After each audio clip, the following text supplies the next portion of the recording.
Hey all, John here. Say, do you like Black Ops 4? No? Me neither! So let's talk about Black Ops 4 some more.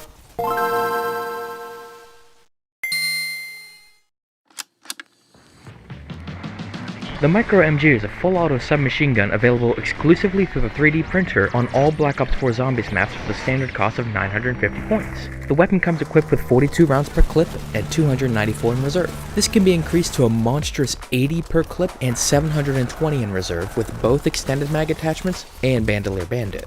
The weapon's damage is fairly average for an SMG, remaining effective into the early teen rounds, and reloads are fairly standard as well, at 2.35 seconds regardless of whether the weapon was empty or not. These stats are all fairly average, but the real drawing point of the MicroMG is, without a doubt, its fire rate.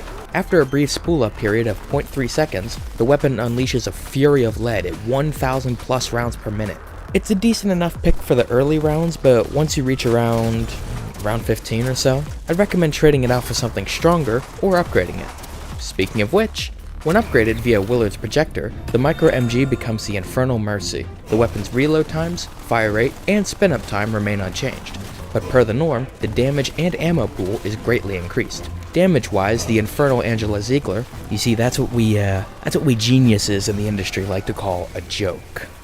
You can clap now. Is just about average for an SMG, but due to the ludicrous fire rate, its DPS is one of the best in class, if you're able to actually land your shots, because the weapon's recoil is monstrous. Yeah, good luck controlling that. The weapon now comes with 72 rounds per clip and 504 in reserve by default.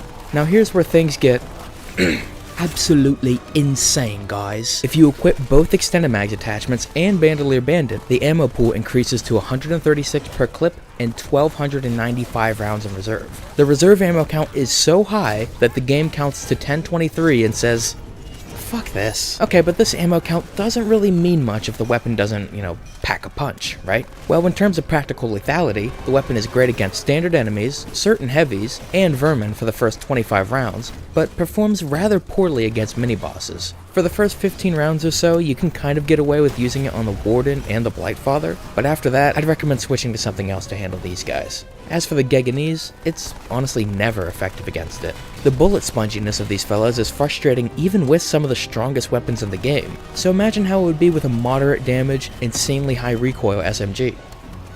Yeah, it's not fun. In addition to the Geganese, I'd recommend not using the weapon to combat the Jolting Jack Nova Crawlers. Their health is very low, but because they can teleport away from the player and attack at a very long range, they can sometimes simply be way too hard to hit with a weapon due to its limited effective range.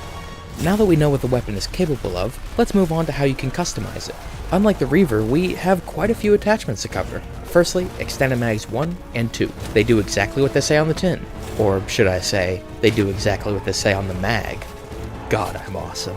Laser Sight 1 and Laser Sight 2. Both attachments tighten up your hipfire accuracy, while Laser Sight 2 has the added benefit of removing the hipfire penalty while moving. FMJ 1 and 2. Unlike their multiplayer equivalents, neither of the FMJ attachments actually increase bullet penetration in the slightest. Instead, they're balanced specifically with zombies in mind.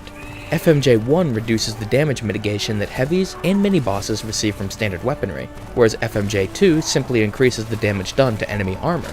Yeah, that was really useful for about 2 maps. Moving on, we have 2 special types of grips. The Steady Grip, which substantially reduces weapon recoil during hipfire, and the Grip, which reduces recoil while ADSing.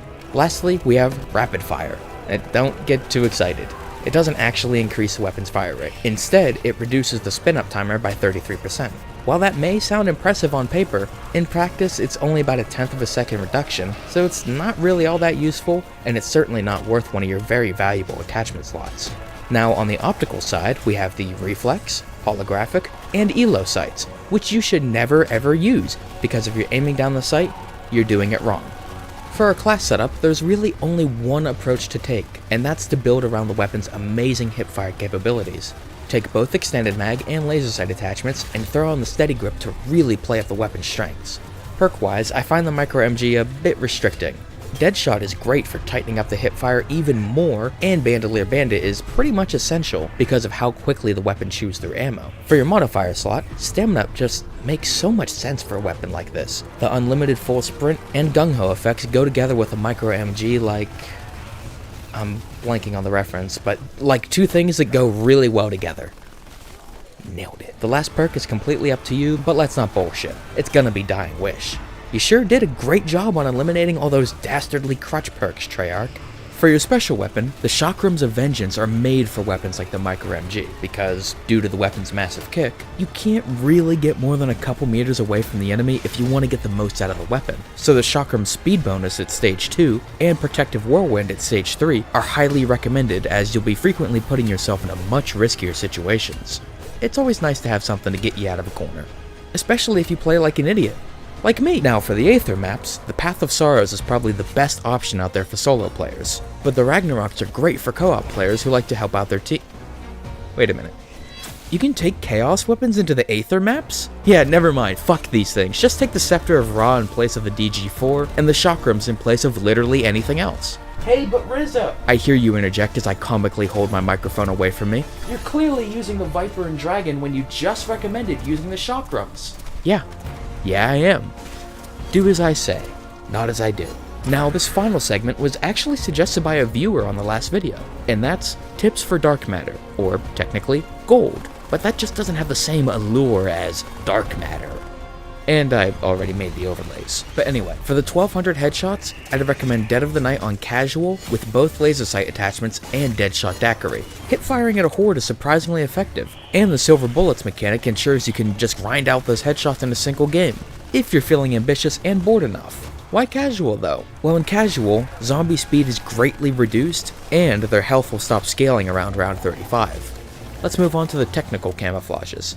The Red Hex Redo, Gutterball, and Spore camouflages, which require 1500 kills with 5 attachments and an optic, 1500 kills while pack-a-punched, and 1500 kills with no attachments respectively, can easily be unlocked through standard gameplay, so don't even worry about those ones. You'll get them without even trying. Emerald UG, kill 25 heavy enemies. This one is really simple, just play 9. In solo play, up to 20 heavy enemies can spawn in by round 20.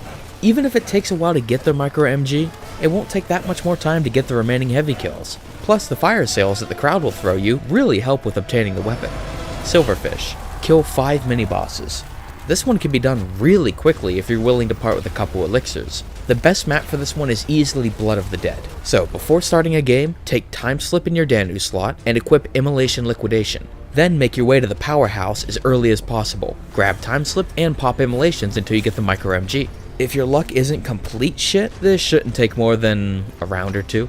Then comes the mini-bosses. The reason why Blood of the Dead is the best map for this camo is that you can manually spawn 5 Brood Eye per game without relying on RNG. One from the Catwalk segment if you shoot him during his greeting, one from turning on the power in Building 64, another from entering 666 into the Citadel number pad, one from summoning the Ghost to deliver Pack-a-Punch, and finally, one from completing the Magmagat side quest. See? That wasn't so bad. And with that, you have mastered the MicroMG and earned the prestigious gold camo. Oh, yay! Funny aside about dark matter though, the MicroMG doesn't actually gain the spike mesh after getting 50 headshots, which is really weird because the spikes are actually present on the view model and the world model. So overall, the MicroMG is a weird little SMG. Base kit, it's nothing special. In fact, it's actually pretty terrible. But slap the right attachments on it, and it becomes a surprisingly strong, if niche and gimmicky weapon.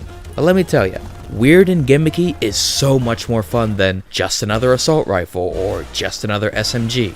Well, that's all for today. I'd like to thank you all for watching and for all the suggestions on the last guide. The Dark Matter Tips one was a really great idea. I'll have to screenshot the comment, but this guy. Thank you for the suggestion.